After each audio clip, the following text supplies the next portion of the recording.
What's up, bro? Hopefully you can read this. You would be more fulfilled if you did something else. The interesting thing about this is that my whole life I've been grinding, and as soon as I got out of college when I was 18, the first thing I did was get a job. And as I reflected, I thought about what kind of job did I get when I was 18. I started working at Starbucks. I started asking myself, why did I choose Starbucks of all places? I chose it because I realized, damn, I like making coffee and I like drinking it, and I like making it for other people. That was the basis of my decision for choosing Starbucks. And now you might say, well, Starbucks doesn't pay very well. But the bottom line was this: I enjoyed it. I actually loved coffee at the time. I loved going on coffee runs. Me and my friends from high school used to go to Starbucks all the time. So that's why I chose it. And then I thought about why I chose my most recent job, my sales job. It had nothing to do with the fact that I liked going door to door. It had nothing to do with the fact that I enjoyed selling solar or the fact that I loved saving people money. My passion wasn't in it. It is all about love. If you're not doing something because you love it, bro, why are you even in it? So the question is, what do you love? I've been struggling with this for so long because a lot of people will tell you it's about the money that you make. And if you make money the end, it'll be the end of you. I see a lot of people that are extremely successful in my industry, in my job, and I look at their faces, I look at their eyes. That's how I'm able to tell. I look at their eyes and I can see these people aren't really happy because they're not fulfilled. So the question then becomes, how do you actually do something that fulfills you? I remember I was with my manager the other day and he asked me, what did you like to do when you were younger? What did you want to be when you were a kid?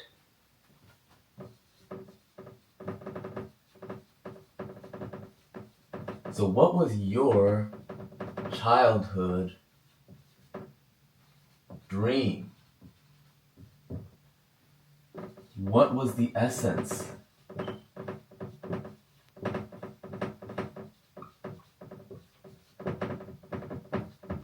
My childhood dream, I wanted to be a lawyer. I always remember my doctor, she asked me, what do you want to be when you grow up? And I was like, I just like to argue. Whenever I get into like this heated debate with somebody, I start to get excited. And I realized the reason I wanted to be a lawyer was, one, I liked showing people how smart I was. And two, I liked to convince people that were on one side, and hopefully I could bring them to the other side with either my knowledge, my experience, or my intuition. And so when I thought about what that meant for what I wanted to be in my life, and I asked myself, why didn't I pursue law? Well, first of all, I don't like the hours. Second of all, I don't like the fact that you're constrained so much and the time you actually spend in court is like 5-to-1 ratio in the office versus in court. I just wanted to be like in court arguing all the time. I didn't realize how much research goes into it and then all of this stuff, precedent and studying cases. It wasn't really for me. So then I thought, what was the essence of what I wanted to do? I liked talking to people. I liked having conversations. I liked being able to be intellectual with motherfuckers and just be like, yo, this is how it is.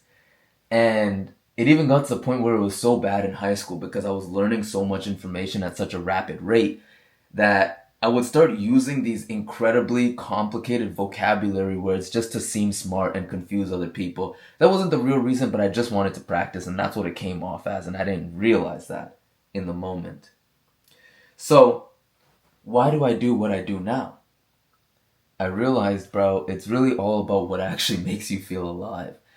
And I was with my manager the other day and he started telling me something that had me conflicted. He said he met a mentor when he was 27 and this mentor kept telling him like, yo, you gotta start thinking 30. You gotta start thinking 30. Like, what are you gonna do when you're 30 years old? And I thought about it and I was like, damn.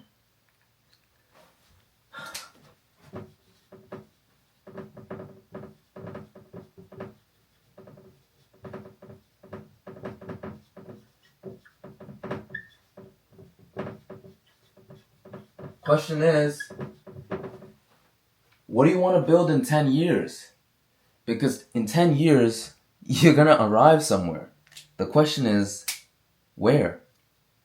So as I started to think about it more, I was like, damn, well, if I start thinking dirty, if I work the job that I work right now, and I just grind for the next 5, 10 years, what'll happen is I'll accumulate a lot of money, but inside, I'll feel a lot of emptiness. What good is it to gain the world if you lose your soul? Not much. So I thought about what actually makes me feel alive, and I realized it's this, of course. And when I thought about what kind of life I want to have, I don't want to just have a lot of money in the bank. I'd actually rather have less money and have something that I've built myself. Because I don't really like people telling me what to do. And for a while, I had been bad at telling myself what to do, so I thought I needed somebody else to tell me what to do. But then I realized I don't even like listening to other people and having them tell me what to do. So, at the end of the day, it comes down to what you see yourself doing in 10 years. When I thought about working the job that I currently work, I was like, damn, could I see myself here in 5 years, bro? And could I see myself being here and also being fulfilled with what I've created?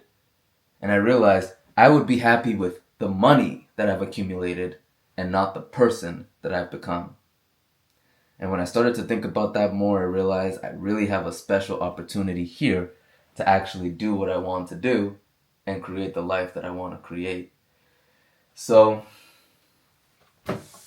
if you thought about what you wanted to do when you were a kid, hopefully you thought about what the essence of what you wanted to do was.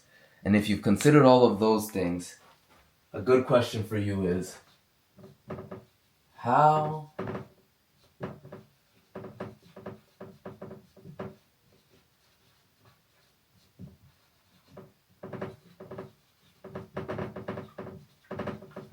do you get to where you want to be? Now that's a complicated question, isn't it? Because without a mentor, without a guideline, without a map, it's almost impossible to know how to get to where you want to be. But the question really becomes,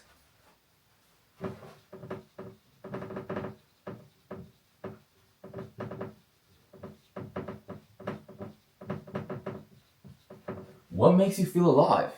What puts you into a flow state? And the most important question I think we all need to consider is this one.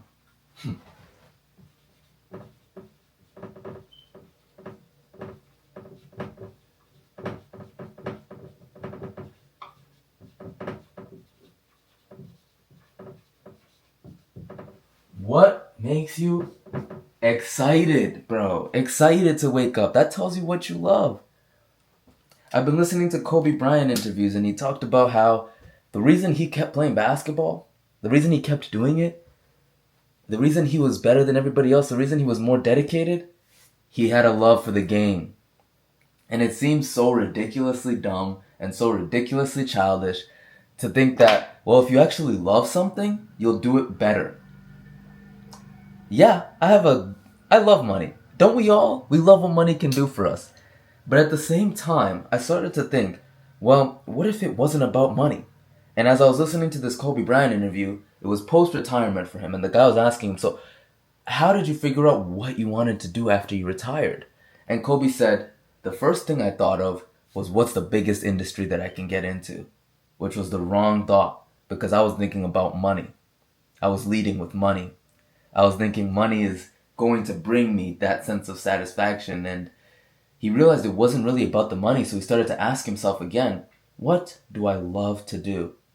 And he realized he loved to tell stories. So he didn't choose an industry, get this, right? Because there was a lot of money in it. He chose it because of one thing and one thing only, and that's love, bro. So I didn't like making these videos for some reason when I was really going through it over the past few months. It has not been easy. But the only thing I didn't like, I have this sense of perfectionism. I think everybody expects me to be great all the time. And it's so far from the truth. Like, if I had just kept uploading videos, the funny thing is, I would have started feeling better because I was doing what I actually enjoyed doing. I just didn't like the way I looked. I was like, dude, this is terrible. How can I even post a video talking about improving your life when my life looks like this right now. So I felt like a hypocrite. That's really what it was. And I think I needed the break. So I'm glad I took it. But ultimately, it comes down to what gets you excited, bro. If you could find that one thing that you actually wake up looking forward to do it, or wake up looking forward to learning about, that's gonna be the key to your success, in my best estimation. I wish, sometimes that I had a life where I just valued money because it was such a scarce resource for me. That would have meant that my childhood would have been extremely difficult, but I would have been so motivated to get money that I would stop at no end. But I'm also grateful that I have the experiences that I have. And what do I mean by that when I say that? There's people like, you've probably heard of a guy named Iman Gadzhi, right? If you haven't, this is his story. He grew up with a single mother. His mother could barely make ends meet. And she would just have to run into these relationships with terrible men. And it just kept motivating him as a child because this sense of like, damn, this is what it's like when you don't have money. And without the father, he realized it was just going to be on him to provide that for his family. And so that made him get to work at a very young age. I didn't start working until I started young. I started when I was 16. But I didn't start taking improvement seriously until I was 22. This guy was going to the gym when he was like 15. So I think God gives us different challenges, and we should use the circumstances that we have to create the best possible life for ourselves. Because within each travesty, there's a blessing. Within each failure, there's an equivalent seed of that success. And so, even if right now you're thinking, damn, I don't really know what to do, I've been there too. You really just gotta dig deep, take a step back, start thinking about your childhood. That's the first thing. The second thing is, start thinking about the things you actually enjoy. Here's the thing, bro. Where's my phone? I'm ashamed to say I spent 6 hours on this thing yesterday. I haven't spent 6 hours on my phone in so long. And I was like, damn, bro, I really must have been bored. I didn't know what I wanted to be doing. So I was just like scrolling, sending messages, scrolling. Actually, I spent a lot of time playing chess on my phone yesterday. But bottom line is, bro, this is a major distraction that never used to exist. And I think people used to be better at finding what they wanted to do. But I want you to have the best life that you can have. And I want the same thing for me. And I just know that money in and of itself is not going to fulfill me. Money is something that is a part of the journey, but it's not the end goal of the journey. So if you're doing a job right now just so you can make money, I get it, but that's survival. You need to get out of survival as fast as possible so you can actually level up and transcend. But that's just my spiel. Here's the thing. My thoughts and my ideas about this could change completely in like 10 years. I might just be like, bro, just go get money. Doesn't matter how you do it. But I actually think if you're more inclined to it, if you actually like it, if it's not something you hate, you're going to just enjoy the process so much more. I got a tattoo that says, enjoy the journey. It's impossible to enjoy the journey if you hate what you're doing and you're doing it just for the money. I think if you keep your goals in mind, it'll help with some of that pain if you keep in mind what you actually want to do.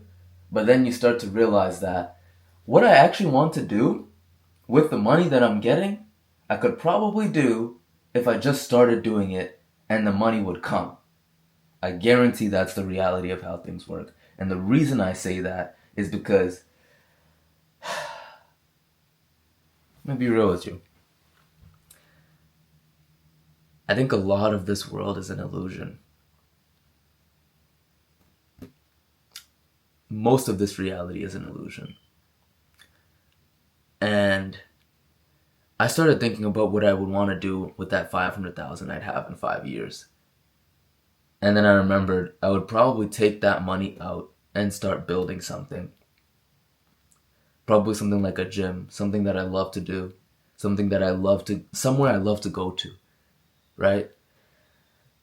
And then I started to think, well, you do need to work as you build your dream. Make sure your work isn't miserable and consuming all of your mental real estate.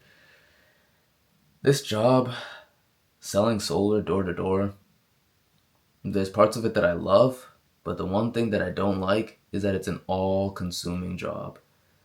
If you work somewhere where they take all of your mental resources, it's hard to work on your own projects.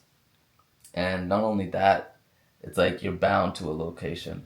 So I'm not against it, but I just have such big dreams and visions. And here's the thing, dude. I know for a fact that if I keep working on these dreams and visions and somehow, some way, it just doesn't work out, I'm okay with that because I said I gave it my all and I did. And here's the thing about sales, bro. You can make like 300, 500,000 in a year if you get into a situation where your back is against the wall and now it's like, dude, I just gotta work. So I always know that's an option, sitting there at the back of my corner. But why not actually just do what you really enjoy if you have the liberty to do so? Like I'm living in my parents' house right now. What do I have to lose? Don't wish it was easier. Wish you were better. Peace.